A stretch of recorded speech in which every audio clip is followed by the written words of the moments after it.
Boa noite a todos.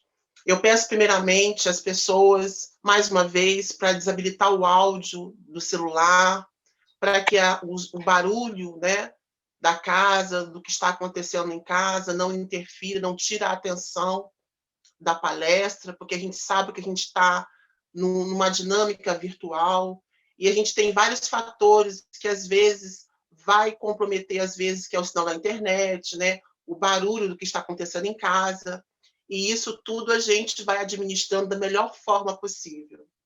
Hoje, não muito diferente dos outros dias, é um dia muitíssimo especial, né?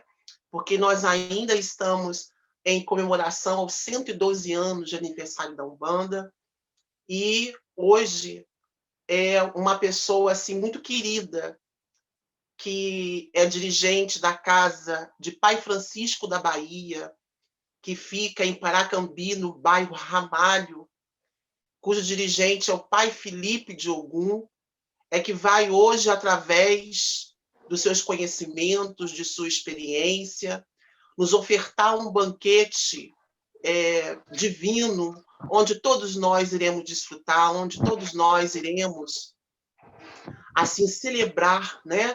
Porque o aniversário é da Umbanda, mas quem ganha o presente somos todos nós, com essas casas maravilhosas que estão aí, trazendo tanta coisa bonita para nós em relação à nossa querida e amada Umbanda. Então eu vou pedir para a minha filhada, a mãe Simone da Oxum, ler a nossa mensagem preparatória, para em seguida nós fazermos a prece e eu passar a palavra ao nosso querido irmão. Boa noite a todos. O Pai Oxalá nos abençoe nessa noite de hoje. Mais alto, Simone. Deixa eu chegar o microfone um pouquinho para perto. Isso. Muito feliz de estar aqui, né, nessa comemoração da nossa querida Umbanda. E vamos à mensagem. Abrir os caminhos da vida. A mudança de sua vida começa na forma como você pensa sobre si mesmo e na forma como você sente tudo aquilo que faz. Filho de Deus. Todo o caminho da vida, para ser aberto, solicita e sentimentos abertos. O que mais entrava o caminho de nossa vida não são os outros, mas sim nossas imperfeições. O que mais traz obstáculos aos caminhos da existência é o descuido com o que muitos de nós nos conduzimos perante as responsabilidades a que somos chamados. É dentro de nós, e não fora de nós, que se encontram as pedras que edificam barreiras e limitações em nossos. Ter a mente e os sentimentos abertos significa repensar o que nós temos feito perante a vida, de forma que a nossa vida possa ser aquilo que queremos dela. Portas trancadas e caminhos fechados são vibrações de inveja e desânimo, medo, revolta que cultivamos em nosso campo emocional e que impede a passagem das boas energias e do amor. Abra seu coração, filho. Peça ajuda. Abra-se, filho. Pense diferente. Abra sua vida. Mude de conduta. Ilumine sua mente e ore ao Pai Criador. Preto Velho, Pai João, do médio Vanderlei de Oliveira. Obrigada, Simone. E assim, e após essa mensagem edificante, que nos faz refletir, eu convido a todos a cerrar os olhos e elevar o pensamento a Deus em Jesus. Amado Mestre Jesus, estamos aqui hoje reunidos em seu santo nome, buscando, Senhor, através da luz do conhecimento, trazer essa reforma dentro da gente, através da reforma íntima. Ainda homenageando a nossa querida e sagrada Umbanda, nós te pedimos, Senhor, que cada lar que estiver sintonizado do bem possa receber essas vibrações salutares e que a espiritualidade de luz possa envolver o nosso irmão Felipe, Pai Felipe de Ogum, para que ele possa trazer, Senhor, conectado a essa fonte divina, nos transmitir as palavras de paz, de entendimento, para que nós possamos, Senhor, refletir, pensar e fazer o convite a nós mesmos daquilo que nós podemos aprender e aplicar dentro do ensinamento que nos será ofertado na noite de hoje. Por isso, amado Mestre Jesus, fique conosco, hoje, amanhã e sempre, graças a Deus. E após essa prece, né, eu gostaria de fazer uma consideração que o Pai Felipe de Ogum foi uma das segundas pessoas que eu procurei e me ajudou muito no início desse projeto. Então, a minha gratidão, meu carinho. A Tenda São João Batista recebe hoje a casa de Pai Francisco com muito amor, com muita felicidade em poder nós estarmos juntos nessa caminhada, junto com essas casas irmãs, que com certeza, nessa semana, nesse evento, está nos trazendo assim, ensinamentos preciosos. Por isso, Pai Felipe de Ogum, a sua bênção, e eu passo a palavra para o senhor a partir de agora. Fique muito à vontade, tá, meu irmão? Mãe Luciana, que nosso Pai Oxalá nos abençoe hoje e sempre.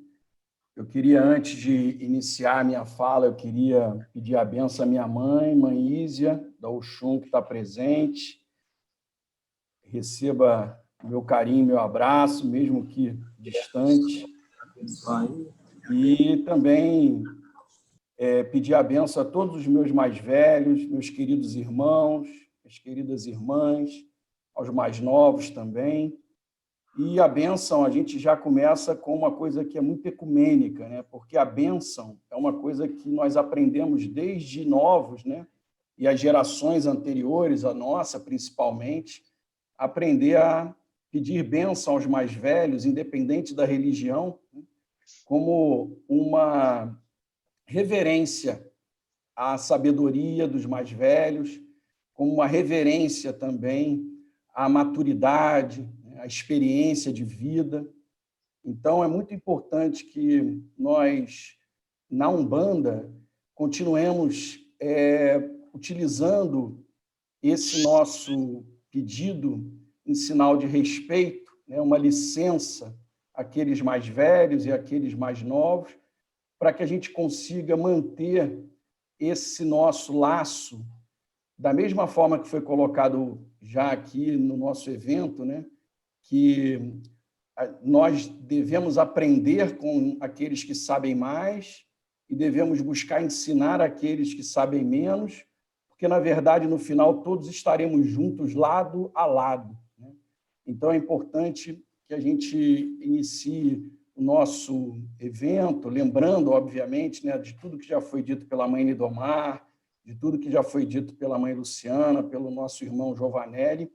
Esse é um encontro que é o primeiro de inúmeros que virão.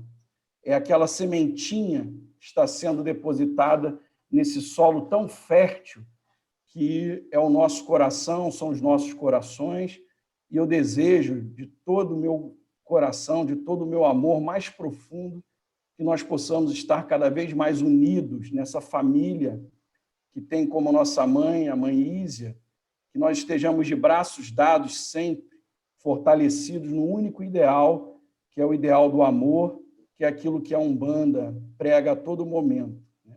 A prática da caridade, do amor, da simplicidade, da humildade. Então, eu queria abrir essa minha participação fazendo essa reverência a todos os nossos mais velhos, mas, da mesma forma, com todo o carinho e todo o respeito, estendendo a mão a todos aqueles irmãos que estão iniciando, que são ainda apenas admiradores, né? Estão começando a compreender um pouquinho dessa religião brasileira tão linda que é a nossa Umbanda. E antes também de começar a falar dos slides, eu queria parabenizar, mãe Luciana, pela iniciativa, porque eu sei que nós estamos rompendo inúmeras barreiras, né? Sobretudo nesse momento de pandemia, nesse momento de isolamento, mas é muito importante lembrar que esse isolamento ele é físico, ele não pode ser um isolamento social, ele não pode ser um isolamento 100%, né? social. Por quê? Porque nós temos hoje tecnologias, nós temos hoje capacidade de falar um com os outros à distância, com segurança, nos mantendo, obviamente, seguros, mas conectados, né? Então, eu acho que talvez um dos grandes exemplos que esse evento pôde passar para todos nós é que nós temos hoje a bênção de ter equipamentos, tecnologia, rede, né? E isso talvez seria impensável, né, nós imaginarmos isso na época de Zélio, né, na época de Zélio Fernandino de Moraes e todos aqueles precursores da nossa religião. Então, isso é também uma forma de nós demonstrarmos que a evolução está presente na Terra, né? A evolução está presente em todos os sentidos. E, nesse caso aqui, através dessas ferramentas tecnológicas tão importantes que nós já dominamos, graças a Deus. Então, vou pedir, por favor, para colocar o slide. Durante a organização do evento, né, a mãe Luciana, através da sua inspiração, através da sua intuição, ela definiu alguns pontos importantes, alguns temas importantes, e eu acabei recebendo essa missão de falar um pouquinho sobre o tema resistência e luta da Umbanda, que tem como principal ponto a ser debatido e discutido, que é a questão da intolerância religiosa. Então, nós sabemos que a religião, ou toda aquela manifestação humana que tenha, por algum motivo, alguma diferença daquilo que a média da população, aquilo que a maior parte da população professa, é encarado quase sempre como novo, é encarado quase sempre como uma coisa misteriosa. Uma das maiores perseguições, né, que nós temos relatadas na história, né, ela é uma perseguição a um homem que veio trazer apenas o amor, bons ensinamentos, bons exemplos, né, e por ser incompreendido e por não ter sido, obviamente, bem interpretado à época, e quase sempre sendo interpretado de uma forma inovadora e avançada para o seu tempo, nosso Mestre Jesus sofreu terríveis perseguições até que foi levado ao Calvário. E, da mesma forma que esse exemplo de perseguição ele é muito importante, o maior exemplo deixado por Jesus, a cruz, foi exatamente um pedido ao Pai Celestial, para que perdoasse os seus algozes, para que perdoassem todos aqueles que o perseguiram, para que perdoassem todos aqueles que os levaram à cruz, dizendo que eles não sabiam o que estavam fazendo. Então, esse é um ponto-chave para nós, esse é um momento muito importante para a nossa reflexão, porque nós sabemos que, ao longo de toda a história humana na Terra, das mais longínquas civilizações, das mais diversas ocupações do território planetário, nós tivemos guerras, perseguições, lutas, e isso faz parte, obviamente, desse processo evolutivo. Isso faz parte, obviamente, desse processo de autodepuração do planeta, de correção de uma série de desvios comportamentais, de desvios que muitos de nós trazemos ao longo da nossa vida, e que, obviamente, com o tempo, a tendência é tudo isso ser alijado da Terra e a humanidade e a espiritualidade se libertar desses sentimentos, dessas antivirtudes, né, dessas deturpações de uma série de informações que nos são dadas, que nos são trazidas, e que nós possamos realmente viver num ambiente fraterno, né, num ambiente pacífico, num ambiente de paz. Então, se nós começarmos a estudar, né, a evolução das religiões, a evolução da vida em sociedade no planeta, nós vamos perceber uma diversidade enorme de culturas, de religiões, de entendimento, inclusive, dentro das próprias religiões, de pessoas que professam uma mesma religião, mas que têm entendimentos diferentes em função da sua capacidade, da sua compreensão, né, da forma como ele interpreta determinadas informações. Então, a ideia, quando nós falamos em intolerância religiosa, é pensar com bastante carinho e bastante otimismo de que o planeta está passando por uma reforma, por um momento de transição planetária, e que muito do que aconteceu no passado, muito das coisas que estão acontecendo ainda nesse momento, não acontecerão no futuro, onde nós estaremos, obviamente, muito mais esclarecidos, muito menos endurecidos e muito mais compreensivos, fraternos, amorosos, né? São todas aquelas virtudes que nós devemos cultivar e precisamos cultivar em todas as religiões. E aí eu gostaria de passar o próximo slide,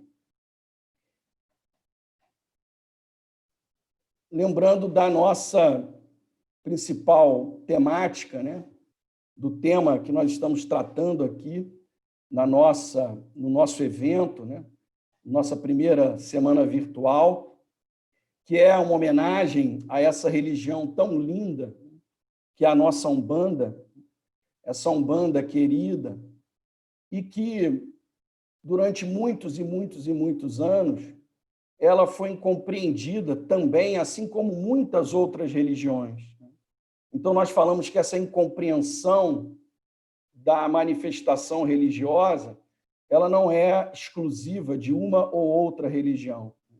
Basta que nós estejamos em lados opostos, cultuando cultos religiosos opostos, mas se nós não tivermos aquele sentimento maior, né, aquele sentimento de união fraterna entre povos, entre religiões, provavelmente muitos de nós ainda estaremos duelando, ou em palavras, ou às vezes até em atitudes mais severas, uns com os outros, mesmo sabendo que todos somos filhos de um mesmo Pai, que todos somos filhos de uma força maior, que é onipotente, que é onisciente, que é onipresente. Então, nós já tivemos uma excelente apresentação sobre a Umbanda, a fundação da Umbanda, essa Umbanda que nós professamos pela irmã Mãe Lindomar. Também falamos bastante sobre as manifestações das diversas religiões que fazem parte e compõem a nossa religião de Umbanda, com o irmão Giovanelli. E hoje nós vamos falar um pouquinho sobre a trajetória dessa religião, as perseguições que essa religião, assim como todas as outras religiões, tiveram no Brasil, uma vez que essa religião é uma religião genuinamente brasileira. Mas depois vamos falar um pouquinho de fundamentos cristãos, fundamentos espíritas, que são importantes para compreendermos o comportamento que temos que ter uns aos outros, uns com os outros, em função da nossa proposta de quarta revelação na nossa religião, da unificação de todas as religiões, uma proposta de uma religião única no futuro, que é a fraternidade, que tanto foi difundida pelo nosso irmão Chico Xavier, que, embora espírita kardecista, sempre foi um grande dessa religião de Umbanda brasileira e de todas as demais religiões brasileiras e de todo o planeta. Então, nós já sabemos, né, que a nossa Umbanda ela tem raízes indígenas importantes, indígenas, inclusive, ameríndias, indígenas brasileiras, e nós tivemos aí como um dirigente principal o espírito do Caboclo das Sete Encruzilhadas, que veio, através do médium Zério Fernandino de Moraes, anunciar essa nova religião, em Neves, né, em São Gonçalo, Niterói, e que também trouxe inúmeros ensinamentos importantes e que mostrou, a partir da sua autoridade moral, a partir dos seus conhecimentos, incluindo, inclusive, as suas sucessivas reencarnações, né, demonstrando, por exemplo, que já tinha sido um padre, né, um padre jesuíta importante, como foi muito bem demonstrado pelo nosso irmão Giovanelli, nós percebemos que a Umbanda já nasce como uma religião inclusiva. A Umbanda já nasce como uma religião que pacifica as diferenças, que une as diferenças e que, portanto, ela se torna a primeira religião miscigenada de que se tem conhecimento no planeta. Então, esse é um ponto-chave, um ponto importantíssimo, uma vez que nós somos filhos de um país miscigenado, um país inicialmente ocupado por indígenas brasileiros, americanos do Sul, em seguida por europeus, depois recebemos a influência africana e, mais à frente, diversas outras influências de diversos povos do planeta. Então, quando nós lemos o livro Brasil, Coração do Mundo, Pátria do Evangelho, é um livro importantíssimo para todos nós, nós vamos perceber que a terra do Cruzeiro do Sul, que essa terra maravilhosa, que é o Brasil, essa terra fértil, ela é fértil em todos os seus sentidos, principalmente nas religiosidades que habitam o nosso país. Então, é importante nós lembrarmos disso, né? Que nossa religião já nasce através de um médium branco que recebe o espírito de um caboclo, de um indígena, mas que também recebe a manifestação de um orixá de origem africana e também desse querido preto velho, Pai Antônio, que já foi também falado e foi apresentado aqui na nossa semana virtual, na palestra anterior do nosso irmão Giovanelli. Então, eu queria ressaltar como é importante nós pensarmos, né, que estamos num planeta de provas e expiações, numa transição para um planeta de regeneração, onde um dos marcos morais mais importantes do planeta foi perseguido, como eu falei, onde nós tivemos, ao longo de todos os séculos, perseguições, inclusive, deturpando a palavra do nosso Mestre Jesus, entre povos, entre seitas, entre religiões, e nós estamos comemorando 112 anos de uma religião que vem com uma proposta completamente diferente, uma religião que vem com uma proposta de ser ecumênica, inclusiva, de ter as diferenças todas unidas em prol do amor, em prol da caridade, em prol da unificação dos povos. E, por isso, somos muito orgulhosos de fazer parte dessa grande família umbandista da pátria brasileira. Próximo, por favor. E aí é importante nós lembrarmos, né, como eu falei, essa imagem é uma imagem que me chama muita atenção, ou seja, nós já mostrarmos na tenda Nossa Senhora da Piedade, onde tem trabalho, inclusive Mãe Lindomar demonstrou os trabalhos que ocorrem até os dias de hoje, né? Hoje lá em Cachoeira de Macacu, né? Nós vamos perceber como a Umbanda ela tem informações muito importantes associadas à própria vestimenta, né? A forma como os médiuns eles participam da ritualística, onde todos somos irmãos, onde não cultuamos diferença, onde a cor branca das nossas vestimentas é para todos, onde nós procuramos trabalhar quase sempre com os pés no chão, onde eu aprendi com a minha querida mãe Ísia que no terreiro de Umbanda nós não temos culto a diploma, nós não temos culto a nenhum tipo de diferença intelectual, de nenhum tipo de diferença que não seja aquela diferença mais importante, que é a diferença moral. Então, nós sabemos, como diz Mãe Ísia, que o que importa, o diploma que importa no terreiro de Umbanda é o diploma de Jesus, são os diplomas daqueles irmãos do alto, que vêm, obviamente, sempre se manifestar para a caridade, sempre com a base naquela moral cristã, naquela moral que tem quase sempre uma diferença enorme em relação à moral que nós trazemos ao longo das nossas vidas, das nossas encarnações, mas também que é perseguida por nós quando nós cultuamos a nossa religião.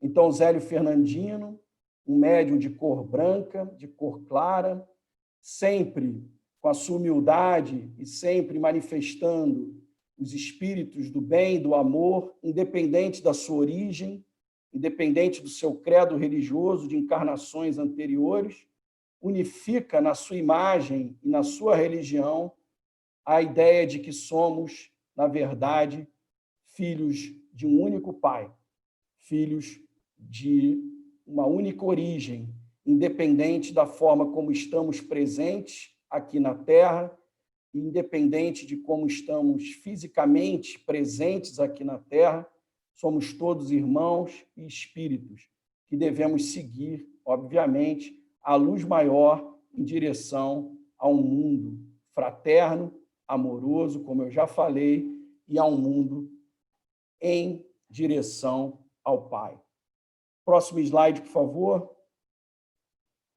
E aí eu quis colocar esse slide para que a gente possa ter ideia, né, aqui da manifestação dos espíritos para a caridade, que é a definição que foi utilizada para a Umbanda, né, onde a manifestação dos espíritos para a caridade inclusiva, onde nós temos irmãos de diferentes etnias, de diferentes povos, irmãos que trabalham em diferentes esferas da espiritualidade, irmãos que têm cada um a sua missão, independente do seu nome, independente da forma como se apresenta. Mas nós sabemos sempre que na Umbanda a manifestação desses irmãos é pela caridade. Portanto, pela definição do Caboclo das Sete Encruzilhadas, aonde a Umbanda está, o mal não está. Aonde a Umbanda está, o mal não é praticado. Uma vez que Umbanda significa amor, Umbanda significa prática da caridade. Então, a gente precisa saber, obviamente, que isso nem sempre foi bem comunicado aos demais irmãos das demais religiões. Como colocou muito bem o irmão Giovanelli no passado, tudo poderia ser chamado de Umbanda, tudo poderia ser chamado de Candomblé.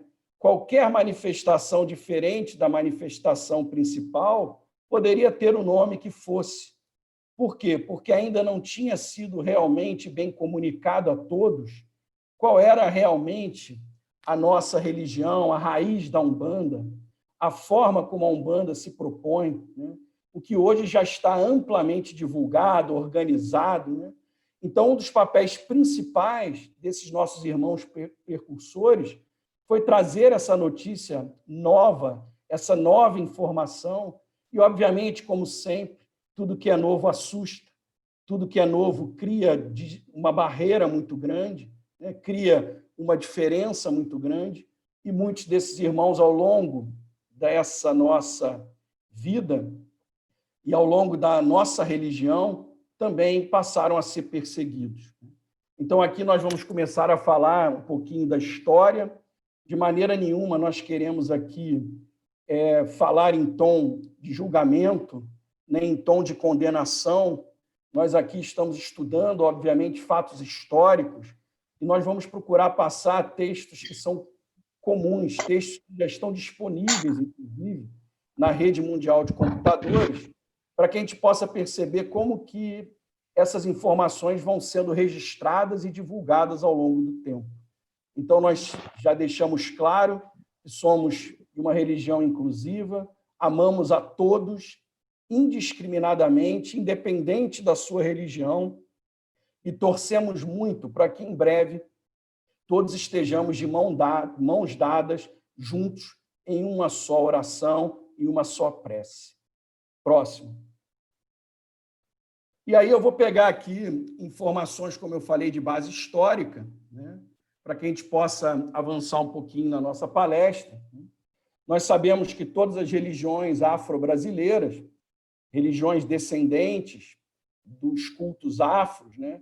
E aí, mais uma vez, eu quero aqui incluir na nossa religião, né, os nossos índios brasileiros, né?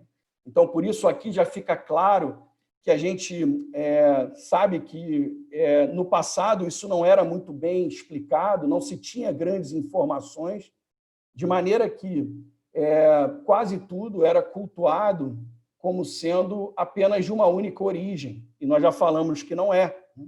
Então, nós vamos perceber que todas as religiões, diferentes, na maior parte das vezes, da religião que era a maior religião professada no país, no início do século, essas religiões eram consideradas religiões inimigas da religião principal.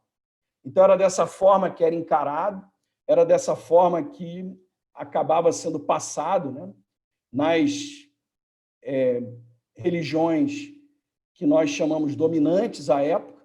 Inclusive, isso era passado de pai para filho, né? E muita resistência surgiu nesse momento, sendo que quase sempre todas essas manifestações elas eram consideradas de origem afro, né? De cultos afro-brasileiros. Então, foram perseguidos, muitas vezes criminalizados durante algum período. Nós sabemos, inclusive, de histórias da nossa própria casa, né? Do nosso centro, Pai Combo de Cambinda, no passado, que já tem mais de meio século de existência. Então, nós sabemos que, como o nosso país era de uma maioria católica, a maior parte dos cultos de origem africana e a própria Umbanda brasileira do início do século passado sofreram inúmeras perseguições. Essas perseguições ocorriam, inclusive, por sistemas que foram organizados no país e chamados de delegacias de costumes até a década de 60 do século passado. E ainda sobre outras denominações, a Umbanda estava incluída no rol dos inimigos do catolicismo já nos anos 40 do século passado. Então, isso são fatos históricos, né? Nós não estamos falando aqui de religião, e sim de pessoas, né? E sim daquelas pessoas que passavam a ter ações contrárias de perseguição, né? Inclusive condenando as manifestações, perseguindo, né?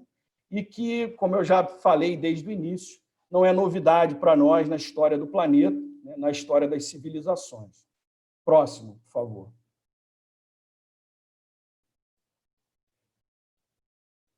Mas é o próximo. E aí, a gente vai avançar um pouquinho falando sobre uma informação histórica importante, né? Que, em função da proliferação das religiões, essas ditas de matriz africana, e muitas delas também chamadas de Umbanda, a Igreja chegou a criar, em 1952, um secretariado especial da Conferência Nacional dos Bispos do Brasil, com um objetivo de enfrentar o crescimento do número de fiéis da Umbanda e demais cultos mediúnicos. E aqui é importante lembrar que o espiritismo kardecista também foi extremamente perseguido também ao longo de todo o tempo, né? Então, nós falamos do espiritismo, das religiões espiritualistas, de todas as formas, né? E que quase sempre eram interpretadas, às vezes, como uma única denominação. A partir daí, também, nós começamos a ter a manifestação desses nossos irmãos dentro de um secretariado nacional de defesa da fé. Então, essa era a ideia que se tinha no passado, de defender a religião dominante e não deixar que as demais religiões que estavam crescendo no Brasil, elas tomassem vulto, elas chegassem a números vultuosos de fiéis, né, e de também praticantes. Próximo, por favor. E aí, só para a gente também finalizar e falar um pouquinho dessa parte histórica, para muitos praticantes da época, esses são registros, né, que a gente tirou da literatura, para alguns manifestantes das religiões dominantes, o homem brasileiro, praticante da Umbanda, era tido como um homem que estava em uma situação de miséria material e de miséria moral. Portanto, naquela época, éramos considerados inferiores. Né? E isso é bastante registrado na história, e com documentos e livros e etc., e é de conhecimento também de muitos de nós.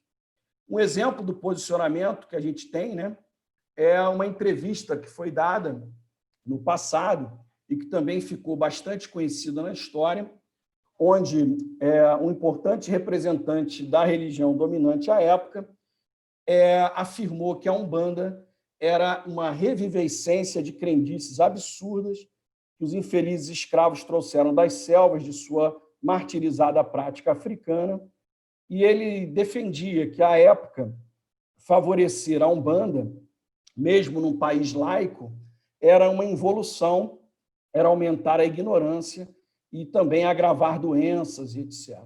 Então, observem mais uma vez que a nossa Umbanda ela não foi bem referenciada aqui por esse sacerdote, uma vez que, mais uma vez, a Umbanda ela passou a ser definida apenas como uma religião de origem africana. Então, essa confusão existiu durante muito tempo, ou seja, não se fazia distinção entre o que era um culto, por exemplo, da nação, do candomblé, o que era um culto de outras religiões, por exemplo, de origem muçulmana, o que era um culto do espiritismo, de outras religiões de origem também orientais, e muito menos se fazia uma reverência à Umbanda brasileira, à Umbanda de Zélio Fernandino de Moraes. Próximo, por favor. E aí, também utilizando uma importante informação, né, nós temos aí uma importante manifestação de um influente intelectual à época, que também era praticante da religião dominante, dizendo que as nossas manifestações mediúnicas, né, então ele vai dizer assim: perguntamos anos atrás a um grupo de médicos psiquiatras, especialistas em doenças nervosas, se é aconselhável, sob o ponto de vista psíquico e médico, desenvolver a mediunidade. Olha que pergunta foi feita, importante, né? Ou seja, a mediunidade sendo levada agora para especialistas, para intelectuais da época, para que eles pudessem gerar alguma informação, né, que pudesse ser utilizada para começar, inclusive, a convencer pessoas já mais intelectualizadas, inclusive, à época, que começavam a estudar o espiritismo kardecista, que começavam a estudar o espiritualismo, já com manifestações importantes acontecendo em todo o Brasil. E aí, uma maioria absoluta, né, desses intelectuais, médicos e especialistas, eles respondem de forma negativa que a mediunidade era nociva, prejudicial e perigosíssima, ou seja,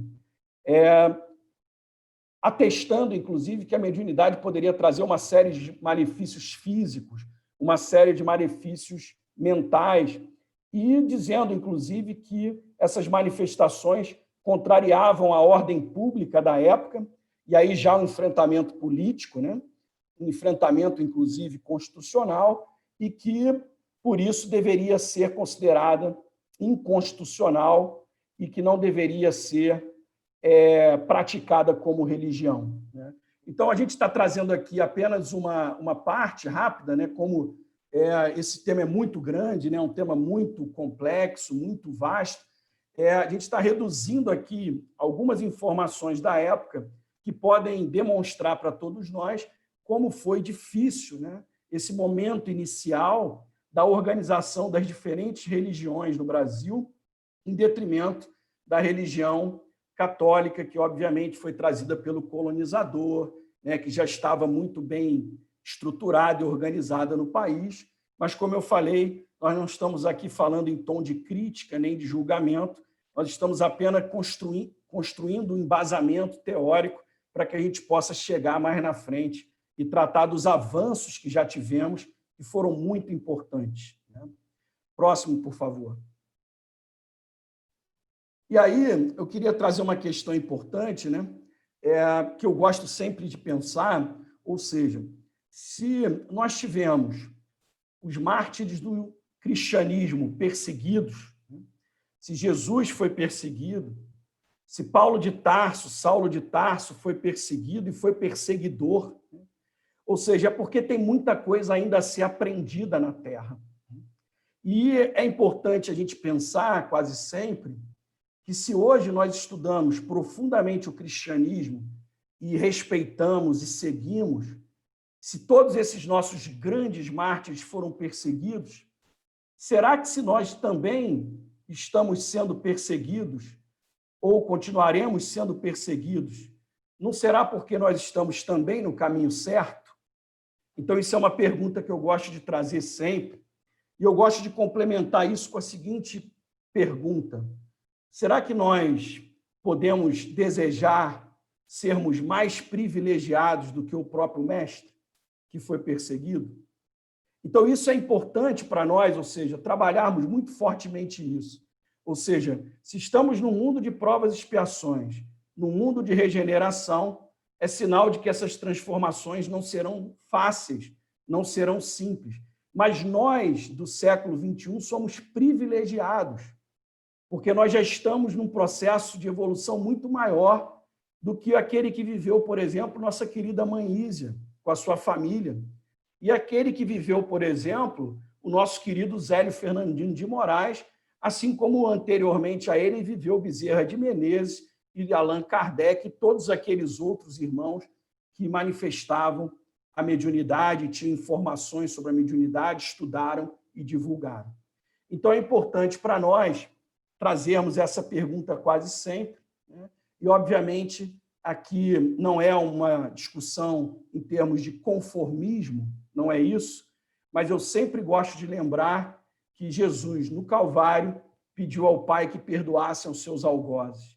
Então, eu já começo suplicando a todos nós aqui, irmãos da Umbanda e de outras religiões que estão participando da nossa semana, que nós devemos buscar todas as forças possíveis para perdoarmos a qualquer ofensa que venhamos receber, que venhamos ter contrárias às nossas convicções, para que nós possamos dar o exemplo também de que é importante nós darmos muito mais do que recebermos.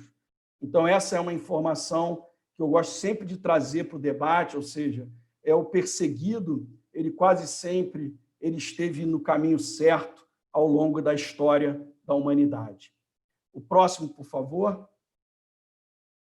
E aí, obviamente, nós estamos trazendo esse tema, e eu acredito que Mãe Luciana trouxe esse tema através da sua intuição, através das suas orientações também espirituais, porque o problema do preconceito às religiões, o problema da intolerância religiosa, ele não está resolvido, longe de estar resolvido. Então, nós ainda temos manifestações em toda a nossa terra, em todo o nosso país, diariamente, de preconceitos, de intolerância. E nós sabemos, por exemplo, que essa intolerância agora não é mais só contra as religiões de matrizes africanas. Ela não é mais só contra a Umbanda, o Candomblé, mas na grande maioria é.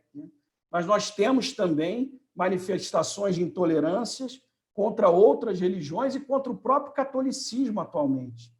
Então, nós vamos perceber que, embora tenhamos avançado muito na humanidade, ainda tem muito a ser feito. E, por isso, eu roguei a todos nós que busquemos força espiritual para garantirmos a nossa capacidade de perdoar, a nossa capacidade de resistir a todas as nossas intolerâncias, assim como as intolerâncias dos nossos irmãos. Então, nós vamos perceber, por exemplo, que vêm sendo frequentes os ataques aos nossos irmãos da nação, do candomblé, das nossas roças, dos nossos terreiros, assim como também aos nossos irmãos da Umbanda, mas também a religiões das mais diversas e entre religiões das mais diversas. E 100% das vezes o problema está relacionado à ignorância, à falta de conhecimento, né? E quase sempre também a uma forma que nós temos de utilizar a fé dos outros em detrimento das verdades que já deveriam estar sendo professadas nesse século XXI. Então, nós vamos perceber que uma das grandes lutas das nossas matrizes religiosas, espiritualistas, espíritas, é nós trabalharmos o conceito de fé raciocinada, é nós trabalharmos realmente a capacidade de nós problematizarmos, de nós discutirmos, debatermos, incansavelmente estudarmos, para que nós possamos interpretar cada vez melhor tudo aquilo que já foi dito e ensinado no passado. Próximo, por favor. E aí nós vamos pegar na literatura da própria Umbanda, né? Assim como vários livros que já foram passados também antes de ontem, pelo irmão Giovanelli e tantos outros, né? Nós vamos perceber que muitos livros que falam da história da Umbanda no Brasil, eles relatam essas perseguições, né? Inclusive, o próximo, nós temos um livro que é muito interessante, pode passar o próximo, por favor, que chama História da Umbanda no Brasil, Macumbas e Perseguições Religiosas. É um livro que traz e registra muitas perseguições que aconteceram no passado, né? E que nós vamos perceber que hoje, em função de parte do que já foi construído pela Umbanda brasileira, não vem acontecendo, mas ainda estamos passando, obviamente, por muitos problemas relacionados ao preconceito, por muitos problemas relacionados à intolerância. E é importante lembrar, e eu gosto sempre de falar sobre isso, por quê? Porque eu mesmo, eu estou falando por mim, eu conheci a Umbanda muito tempo depois de já ser praticante do espiritismo. E eu tinha inúmeras divergências, inúmeras discordâncias, mas eu cheguei à conclusão depois que tudo isso era fruto da minha ignorância, da minha falta de conhecimento. Então, quando nós pegamos aquela grande prerrogativa cristã para que nós devamos sempre nos instruir, né? Ou seja, a instrução, o conhecimento é importantíssimo para nós tirarmos os véus das informações verdadeiras e desconstruirmos os preconceitos. Então, essa é uma importante luta nossa, de todas as religiões, né?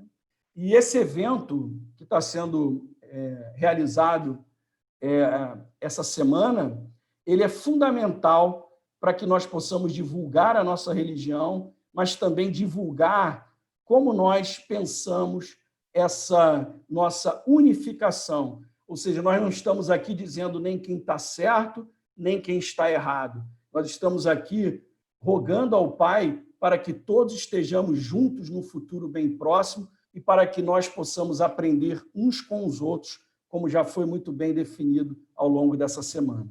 Próximo, por favor.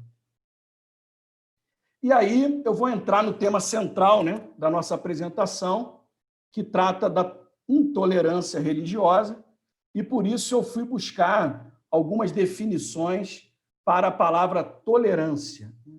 Então, o que é tolerância? Nós vamos perceber, e nós vamos avançar sobre isso daqui a pouco, que se nós já tivéssemos praticado desde o início, há 2000 anos atrás, o mandamento maior do amor, nós não teríamos a necessidade de tolerar nada. Pelo simples fato de amarmos a Deus e ao próximo, nós já estaríamos todos em paz, todos vivendo a unificação em prol de um único ideal. Então, tolerância, eu digo que é um degrau bastante anterior ao amor, né? ou seja, é a ação de tolerar e aceitar ou suportar com indulgência e clemência. Essa é uma das definições de tolerância. É a disposição para admitir. Vejam que nós estamos tratando aqui de nós superarmos as nossas más inclinações, ou seja, admitir modos de pensar, de agir e de sentir diferentes dos nossos. Olha que interessante, né? Nós estamos construindo aí na nossa apresentação. No início nós tivemos muito embate, muito problema, muita discordância, e nós estamos tratando agora de um tema que é justamente o inverso, ou seja, nós estamos tratando do tema da tolerância, da aceitação, da libertação de preconceitos, né? E aí fala de liberação de uma regra, de preceito, norma, né? E também define a tolerância não como um direito, né? Ou seja, ela deve ser definida como um ato comum, né? Mas que nós, obviamente, vamos ter que tratar como um direito pela lei humana. E isso nós já vamos perceber mais à frente, uma vez que ainda estamos muito distantes daquela moral cristã que nós já deveríamos estar praticando há muito tempo. Próximo, por favor. E aí nós vamos ver também que a tolerância pode ser apresentada, como eu falei, como um direito nos tempos atuais, né? E um direito igualitário. E é isso que nós estamos perseguindo hoje em dia, né? Ou seja, nós estamos buscando um direito igualitário, porque temos o direito de fazer as nossas escolhas, temos o direito de ser livre, nós vamos ver isso daqui a pouquinho também, né? E nós vamos perceber que o que está sendo reivindicado hoje, no século XXI, é uma tolerância como sendo um direito que você dá para o outro a partir do direito que você reivindica para você mesmo. Então, aqui nós estamos tratando de forma igualitária, ou seja, nós estamos buscando que nós possamos ter a nossa religião, assim como todos os outros possam ter as suas. Ou seja, nós não estamos buscando aqui a sobreposição a nada. O que nós estamos querendo, obviamente, é manifestar as nossas escolhas como um direito.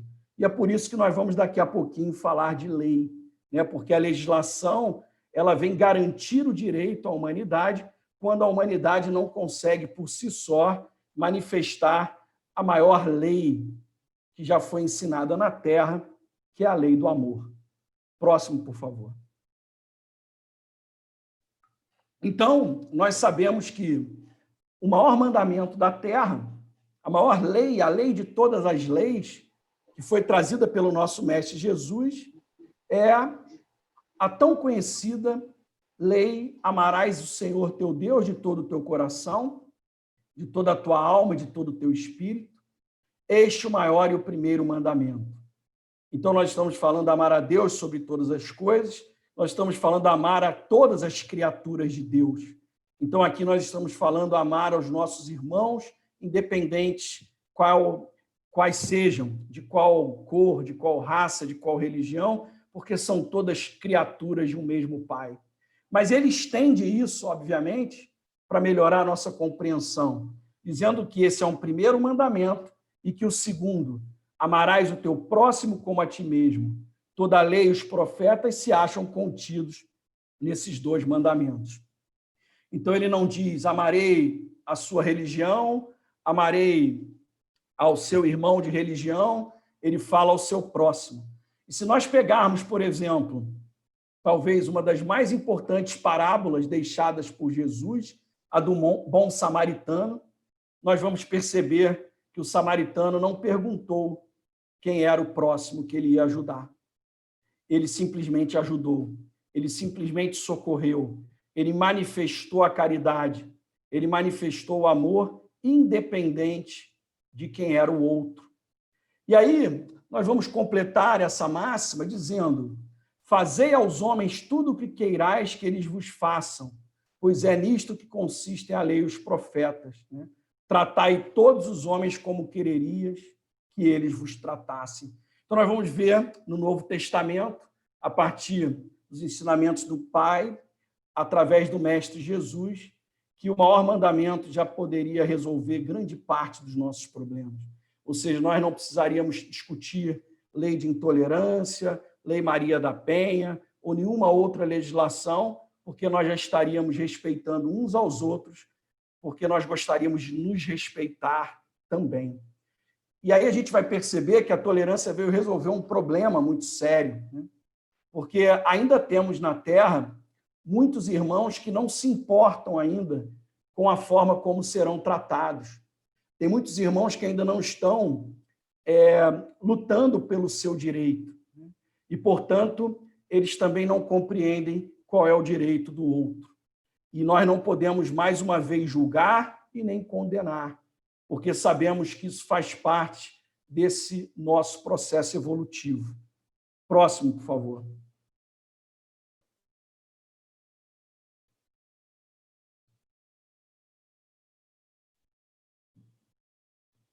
E aí, eu gostaria de, mais uma vez, fazer uma referência a Saulo de Tarso, a Paulo, né? E falar da carta aos Coríntios, uma frase muito importante, que ele diz assim: mesmo que eu tenha o dom da profecia, o saber de todos os mistérios e de todo o conhecimento, mesmo que tenha a fé mais total, a que transporta as montanhas, se me falta o amor, eu nada sou.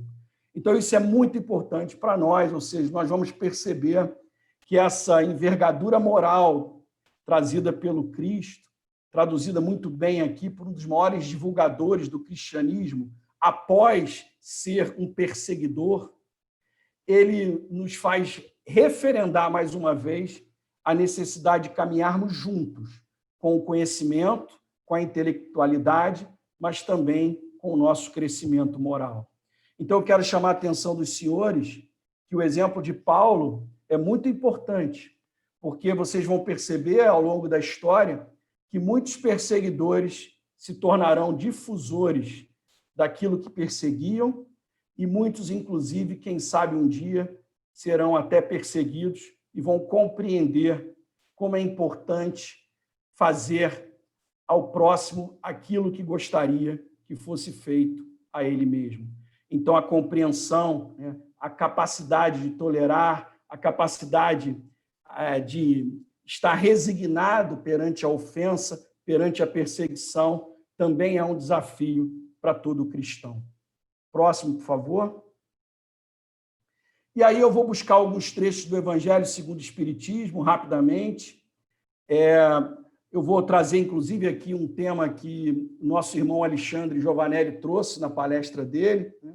A caridade material e a caridade moral, citando mais uma vez a irmã Rosália, onde ela diz: amemo-nos uns aos outros e façamos aos outros o que quereríamos que nos fosse feito, que é justamente parte desse mandamento que já falamos, e a partir das suas instruções, começa a descrever que toda religião, toda moral se encerram nesses dois preceitos.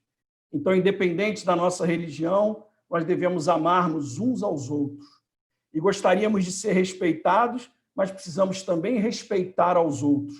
Por isso que nós não estamos aqui tratando de perseguir ninguém, nem discordar e nem, de alguma forma, julgar, porque sabemos que isso é apenas uma questão de tempo para que nós todos estejamos juntos num só ideal, como eu já falei. Se eles fossem seguidos no mundo, esses ensinamentos, todos seriam perfeitos. Não haveria ódios nem ressentimentos. E ela diz assim: direi mais ainda, não haveria pobreza, porque até o supérfluo da mesa seria partilhado com os demais irmãos. Então, a caridade moral consiste em vos suportardes uns aos outros. Olha como é importante isso, né? Ou seja, a caridade moral é nós buscarmos, através do controle das nossas más tendências, nos suportarmos, né? Porque ainda estamos muito distantes de nos amarmos, né? O que menos fazeis nesse mundo inferior, que é o mundo de provas e expiações, em que estáis momentaneamente encarnados. Portanto, nós não cansamos de dizer, né? Nós não cansamos de falar e de discutir, né? O verdadeiro cristão, o verdadeiro espírita, é aquele que luta todos os dias para controlar as suas más tendências. E, portanto, amar é, para nós, a maior bandeira que nós devemos carregar e que, se isso está distante de nós devemos buscar a caridade moral através da tolerância, através de buscarmos nos suportarmos uns aos outros, para evitarmos gerar ainda mais faltas, ainda mais dívidas que serão caras a nós nesse nosso progresso futuro. Próximo, por favor. Outro tema importante está associado ao que eu falei diversas vezes, né, o julgamento, né? Ou seja, a religião de Umbanda, ela não deve ser uma religião como um juiz, né? Uma religião que vai julgar as pessoas. Mas a religião de Umbanda, ela tem que ser tratada, como já nos ensinou o nosso querido amigo espiritual, o Pai Francisco da Bahia, ela tem que ser tratada como um porto seguro. Então, no meio às tormentas, no meio do desespero, nós não estamos ali para julgar ninguém e nem a nós mesmos. Nós estamos ali para dar as mãos, para acariciar, abraçar, acalmar, praticar a caridade verdadeira. Então, por isso que nós não devemos julgar, né? Porque aquele que julga será julgado, né?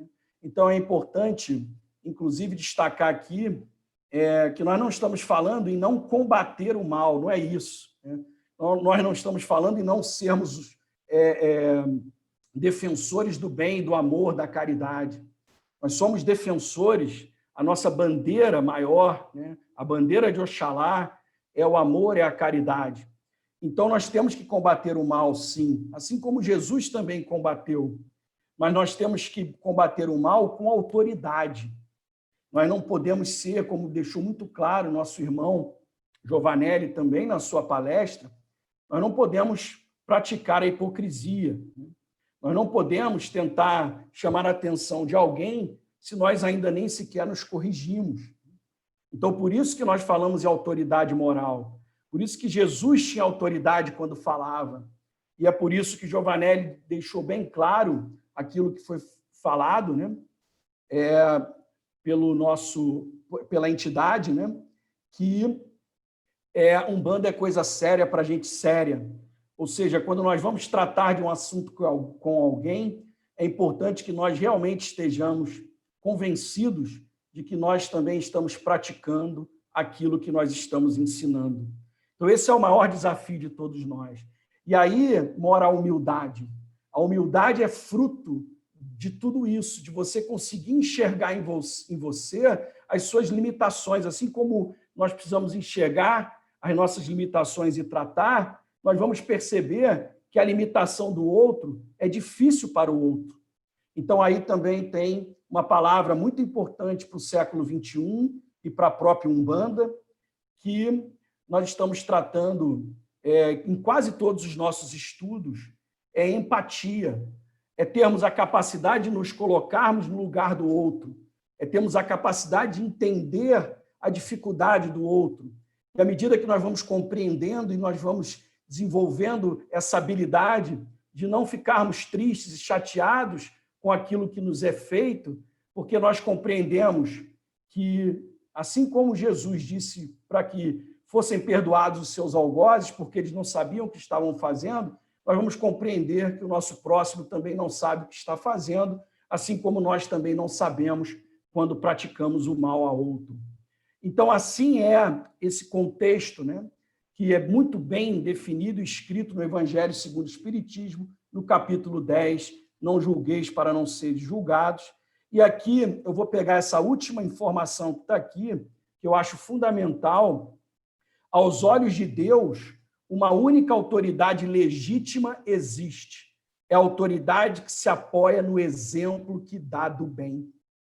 Por isso que o Caboclo das Sete Encruzilhadas tinha autoridade, porque quando ele já define a religião de Umbanda como a prática da caridade, ele já condena qualquer prática do mal, qualquer prática que venha prejudicar ao nosso próximo. Então, nós estamos tratando aqui de uma questão fundamental.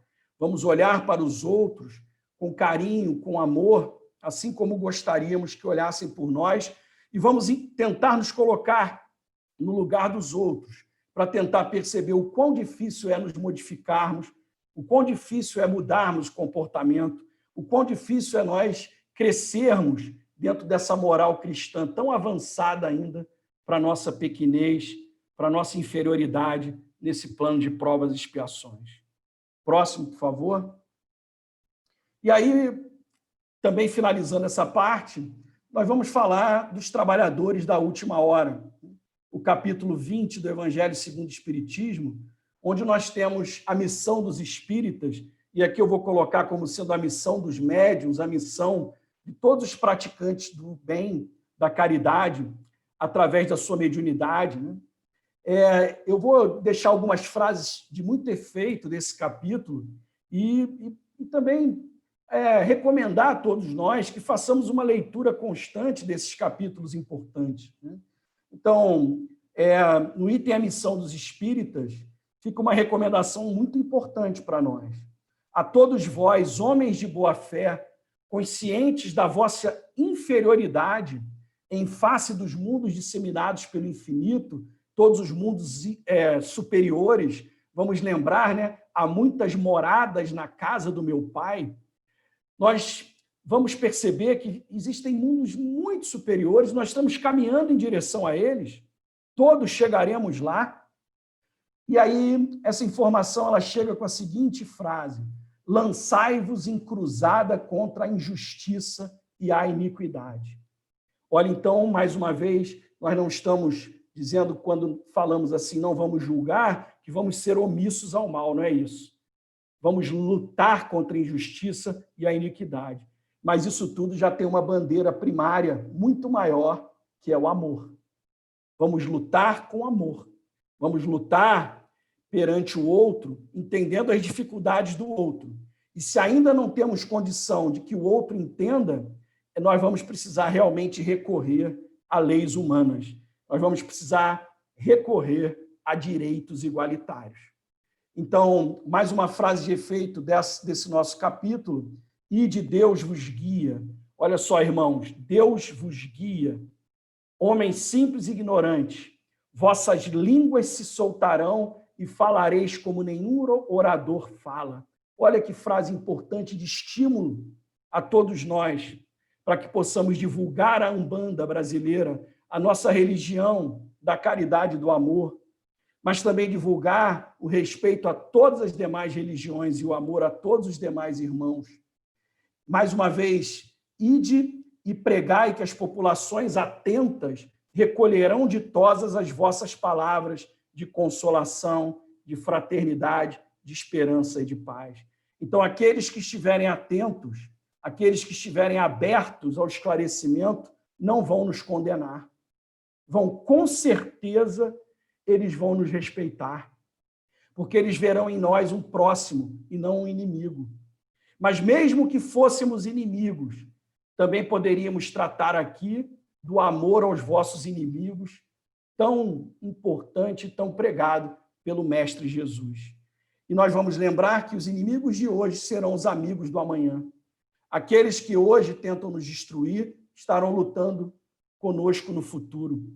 E o exemplo disso, mais uma vez, é o exemplo de Paulo, o exemplo de Saulo, que ao perseguir cristãos se transformou no maior divulgador da religião cristã, do cristianismo, e que foi, inclusive, perseguido, sentenciado à morte e decapitado.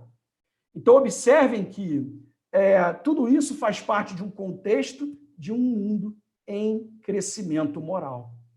Por último, ide homens e mulheres, e todos aqueles nossos irmãos, independente de gênero, que grandes diante de Deus, mais ditosos do que Tomé, que só acreditava naquilo que via, credes sem fazer de questão de ver e aceitais os fatos da mediunidade, mesmo quando não tenhais conseguido obtê-los por vós mesmos. Ide, mais uma vez, afirma, o Espírito de Deus vos conduz. Então é por isso que quando a irmã Luciana ela vem até nós e fala assim: eu recebi uma intuição, uma missão de fazer um evento, eu disse assim: irmã, conta comigo, porque essa é a nossa missão, divulgar aquilo que é importante para os nossos irmãos e que vai ficar registrado aqui e que poderá ser visto no futuro. E quantos outros eventos como esse virão, e como nós estaremos cada vez melhores e preparados nas nossas diferenças, nas nossas dificuldades, porque nós já temos como lema principal do nosso evento, da nossa religião, que estaremos aqui para ajudar aqueles que precisam mais e para aprender com aqueles que já avançaram mais. Próximo, por favor. E aí nós vamos entrar num tema muito importante, já caminhando aí para o final da nossa apresentação, onde nós vamos discutir agora direitos, né, deveres, onde nós vamos perceber, por exemplo, se toda essa discriminação, se todo esse preconceito, já muito falado do passado, teria necessidade de existir no Brasil. Se o Brasil já é considerado um Estado laico desde a Constituição Republicana de 1891. Então, nós vamos perceber que essas perseguições quase sempre elas foram de grupos individuais, grupos políticos, de pessoas contra pessoas, mas desde sempre o direito vem sendo garantido no papel e quase sempre não vem sendo exercido de fato. Então, quando nós falarmos, por exemplo, da Lei Áurea de 88, quando nós falarmos do trabalho abolicionista feito no Rio de Janeiro, no Brasil, o papel, por exemplo, de legisladores importantes, como Bezerra de Menezes e tantos outros intelectuais da época, assim como o papel dos jesuítas, muito antes, lá atrás, na fundação das grandes cidades brasileiras. E nós podemos estudar essa evolução no livro Brasil, Coração do Mundo, Pátria do Evangelho, psicografado por Chico Xavier. Nós vamos perceber que, se nós pudermos olhar com olhos de ver, que as coisas estão caminhando dentro de um ritmo bastante aceitável para um mundo de provas e expiações. Então, o Estado laico, o Estado que defende a liberdade religiosa, ele já é garantido no Brasil há muito tempo. Nós vamos rapidamente perpassar por essas informações. Pode passar, por favor? Então, nós vamos perceber que no período do Império, lá ainda na Constituição de 1824, nós vamos perceber que havia a tentativa do Brasil ser um país considerado católico, né? Então, a gente vai perceber que isso se manteve durante quase grande parte do século XIX, no período do Império, mas a laicidade, ou seja, a liberdade de religiões, ela começa a ser debatida e discutida por inúmeras pessoas, assim como liberdades das mais diversas, e foi baseada no positivismo, né? E nós vamos pegar um pensador importante, Auguste Comte, que foi um dos maiores inspiradores para a República e, sobretudo, para a frase ordem e progresso, que foi inserida na nossa bandeira nacional. Então, nós vamos perceber que, logo, o país, nessa transição imperial, pós-colonização, colonial imperial, e caminhando para a República, para um país republicano, já começa a haver a influência dos espíritos superiores, já começa a ver a influência do nosso Ismael, a influência do nosso Mestre Jesus, governador do nosso planeta, para que nós pudéssemos ter realmente a liberdade se instalando aqui no século XIX, início do século XX. E na Constituição de 1891, como eu falei, a primeira republicana, nós temos no parágrafo 7º do artigo 72, a religiosidade passando a ser uma prática social e não mais uma prática de transmissão de crença, preceitos e ritos dentro de um grupo determinado, como forma de manter uma ordem política. Então, nós começamos a desvincular a religião da nossa ordem, né, e da nossa política governamental no início do século XX. Próximo, por favor. E aí nós vamos perceber na nossa Constituição atual, que é de 88, a Constituinte de 86 a 88, no artigo 5º, garante como direito, né, a liberdade da crença a liberdade de crença aos cidadãos brasileiros e define, esse artigo é muito importante na Constituição brasileira, que todos somos iguais perante a lei, sem distinção de qualquer natureza. A gente vê que tem muita coisa ainda no papel, né? Mas já é muito importante estar no papel, né? E nós vamos perceber que esse direito é um direito inviolável, né? E deve ser garantido a todos, né? Independente da sua crença, independente do seu culto religioso, né? Próximo, por favor. E aí nós vamos perceber que nós temos inúmeras leis importantes, né, que eu vou passar aqui um pouco rápido para não estourar o meu tempo, mas nós vamos perceber que nós temos inúmeras legislações atuais, posterior à nossa Constituição de 88, que visam punir a intolerância religiosa para a garantia do direito das diversas manifestações. Então, aqui são considerados crimes de discriminação ou preconceito contra religiões as práticas prescritas nos diversos artigos, e eu vou ficar com o artigo 20 aqui, praticar, induzir ou incitar a discriminação ou preconceito de raça, cor, etnia, religião ou procedência nacional. Próximo. E aqui também demonstrando alguns avanços muito importantes, né, garantidos por lei, como, por exemplo, a inserção da temática da história e cultura afro-brasileira em todas as nossas escolas no ensino fundamental médio, sejam elas públicas ou particulares, né, fazendo com que esses estudos possam buscar conhecimentos mais novos, né, da África, os conhecimentos, inclusive, de todos os povos que compuseram a nação brasileira, a sociedade brasileira, e também, mais recentemente, falando aí dos ameríndios, dos indígenas brasileiros e todas as demais etnias que compõem a base da nossa miscigenação. Então, acabar um pouco com aquele preconceito de que o índio era preguiçoso, né, de que não gostava de trabalhar, que nós tínhamos aqui um país antes e depois da chegada dos colonizadores, não se levando em consideração a cultura anterior, as demais culturas oriundas dos outros países. Então, isso é fundamental e hoje é garantido por lei no nosso país. Próximo. E aqui, para começar a finalizar, apenas falar desse dia tão importante, que é o dia que nós vamos não comemorar, mas reivindicar, né, o combate à intolerância religiosa, que é o dia 21 de janeiro, né, que passa a ser para nós um dia de combate à intolerância religiosa,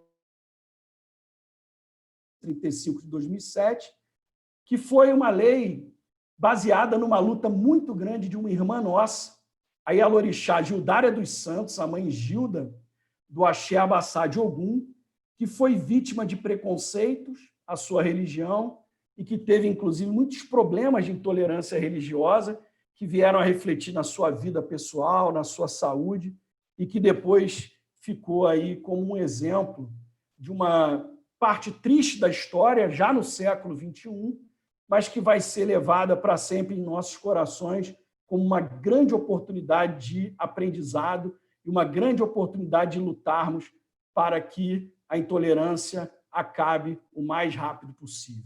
Próximo. E aí a gente pode passar, né, a importância de nós difundirmos o conhecimento dessa data. Próximo. Nós vamos também, a partir daí, verificar muitas transformações importantes que vêm acontecendo no Brasil e no mundo, né? Então, nós temos visto muitas manifestações ecumênicas no Brasil e no mundo. Nós temos visto muitas defesas, a própria participação das grandes religiões fazendo discursos ecumênicos, discursos apaziguadores, pacificadores, lutando contra as guerras religiosas, lutando contra todo tipo de ofensa, né?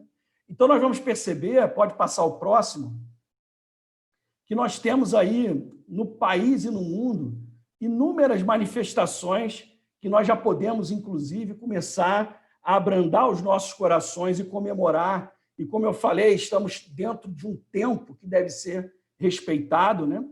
Para que a gente possa compreender que logo, logo no futuro, talvez não haja diferença nenhuma entre religiões, porque Chico Xavier, como bem falou, e eu já disse inclusive aqui, teremos uma única religião no futuro, que é a fraternidade, onde o amor irá prosperar e estaremos de mãos dadas juntos, iluminados pela radiação do nosso Pai Maior, independente do nome, se é Tupã, se nós vamos chamar de Olorum, de Zambi, não importa. É o nosso Deus maior, é a divindade que todos nós iremos respeitar e cultuar.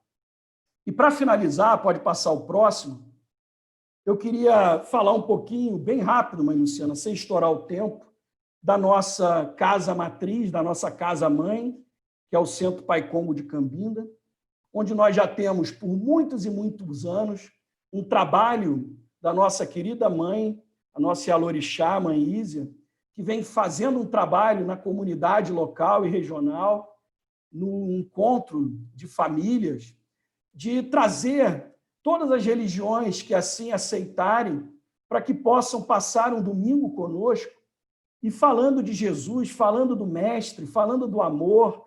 E Mãe Ísia tem sido para nós um exemplo de agregação das religiões, e ela já vem tendo grandes conquistas ao longo dos anos, levando pastores, padres, diversas outras religiões de matriz africana, outras religiões, inclusive, que nós estamos aprendendo, estudando, como as orientais.